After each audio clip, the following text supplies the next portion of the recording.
அதுக்குள்ள எனக்கு வந்து கொஞ்சம் மனநல பாதிக்கப்பட்டு ரொம்ப இதாக போயிட்டேன். கேக்கு கொடுக்க முடியல. கிறிஸ்மஸ் வரும். இப்படியே ஒரு 7, 8 வருஷம் தள்ளி போயிடுச்சு. மக்களுக்கு கேக் கொடுக்க முடியல. கிறிஸ்மஸ் வரும். எனக்கு ஒரே வருத்தமா இருக்கும். கேக் கொடுக்க முடியல. ஏனென்றால் நான் எங்கேயும் வேலைக்கு போக மாட்டேன். முன்ன வந்து துணி வியாபாரம் பண்ணிட்டு இருந்தேன்.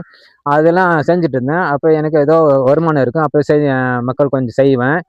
இப்போ மனநலம் பாதிக்கப்பட்டதுலேருந்து நான் எங்கே போக மாட்டேன். வியாபாரத்துக்கு போக மாட்டேன். வேலைக்கும் போக மாட்டேன். அங்கேயே சுற்றிட்டு தான் இருப்பேன்.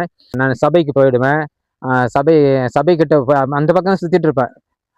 சபைக்கு உள்ளே போக மாட்டேன். சபைக்கிட்ட போயிட்டு அந்த பக்கம் தான் சுற்றிட்டு இருப்பேன். இந்த மாதிரி நாளடைவு போயிட்டு இருந்தது. சரி, லாக்டவுன் இருந்துச்சு. லாக்டவுனில் ரொம்ப கஷ்டம் எனக்கு. எப்படி என்றால் சாப்பாட்டுக்கு ரொம்ப கஷ்டம் இருந்தது. அதுக்கு முன்னாடி ஆரம்ப நாட்களிலே அந்த சாப்பாடு வாசனை எனக்கு தெரியாது. எப்படி என்றால் ஆரம்ப நாட்களிலே காசு இருந்தால் சாப்பிடுவேன். வீட்லேயும் சாப்பிட மாட்டேன். ஏன்னா வீட்டில் வந்து நான் யார் கூட பேச மாட்டேன். என் பாட்டுக்கு காலையில் எழுந்து வெளியில் வந்துடுவேன். 7 மணிக்கு வந்துடுவேன்.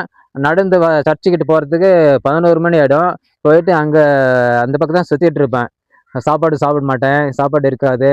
கடையில் சாப்பிட மாட்டேன்.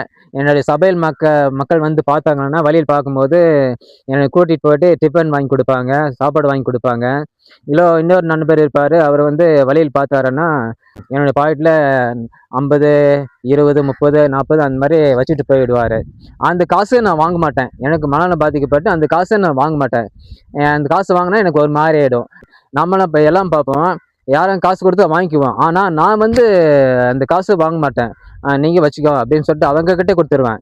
அவர் என் பாக்கெட்டில் சொல்லிட்டு வண்டி எடுத்துன்னு ஒரே ஓட்டம் ஓடிடுவார். அந்த கொஞ்சம் பணத்தை வச்சு நான் ஏதாவது கடையில் ஏதாவது இந்த வடை இது சாப்பிடுவேன். 5 ரூபாய்க்கு 2 வடை கிடைக்கும்.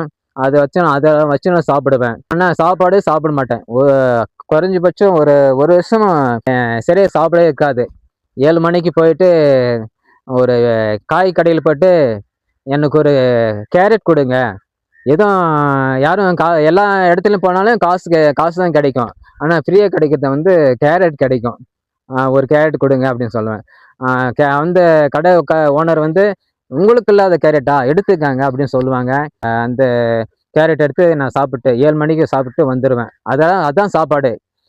அதே மாதிரி லாக்டவுனில் எந்த கடையும் இருக்காது. எங்கே போனாலும் இடம் இருக்காது. நான் வீட்டில் சாப்பிட மாட்டேன். வெளியில் வந்துடுவேன்.